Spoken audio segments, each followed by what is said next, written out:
பாடல், ராகங்களின் பாடல் அல்லது சாலமோனின் பாடல் என்று அழைக்கப்படும் இந்த புத்தகம் பண்டைய இஸ்ரவேல் கலாச்சாரத்தின் அன்பு கவிதைகளின் ஒரு தொகுப்புங்க. இது மனித அன்பின் அழகையும் ஆழத்தையும் கொண்டாடுது. அதுலயும் குறிப்பா மனித உடல் அமைப்பையும் இயற்கையும் ஒப்பிட்டு பல உருவக பேச்சுக்கள் மற்றும் குறியீடுகளோடு கலந்த கவிதைகளா வடிவமைக்கப்பட்டிருக்குங்க. உதாரணமா இந்த புத்தகத்தில் உள்ள பெண்மணியின் கண்கள் புறா கண்களுக்கு ஒப்பிடப்படுகிறது மற்றும் அவளோட தலைமுடி கீழையாத் மலையிலிருந்து இறங்கி வரும் ஆடுகளின் கூட்டத்தோடு ஒப்புமையாக்கப்படுதுங்க. இந்த கவிதைகள் வெறும் உடல் அழகை வர்ணிப்பது மட்டுமல்லாமல் இயற்கையோடு மனுக்குலம் எப்படி ஒன்றிணைந்து இருக்கு என்பதை சுட்டி காட்டுகிறதாயும் இருக்குங்க.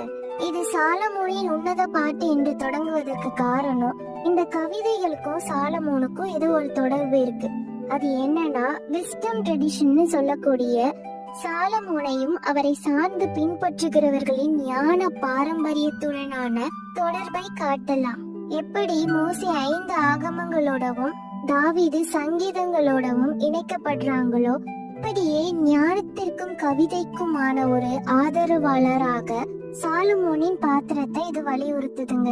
அதனால உன்னத பாட்டு சாலமோன் தான் எழுதியிருக்கணும்னு அவசியம் இல்ல.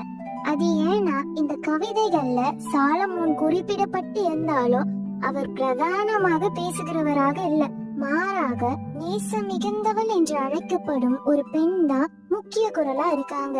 அது மட்டும் இல்லைங்க, சாலமோனுக்கு பல மனைவிகளும் துணைவியார்களும் இருந்தாங்க. அதற்கு முற்றிலும் மாற்றாக இந்த உன்னத பாடலில் உள்ள அன்பர்கள் ஒருவருக்கொருவர் அர்ப்பணித்தவர்களாக, தங்கள் உறவில் உறுதியானவர்களாக இருந்தாங்க. திருசபை வரலாற்றின் ஒவ்வொரு காலகட்டத்திலையும் இந்த உன்னத பாடல்களை புரிந்து கொண்டு வியாக்கியானம் செய்வது மாறிக்கிட்டே இருந்துச்சுங்க.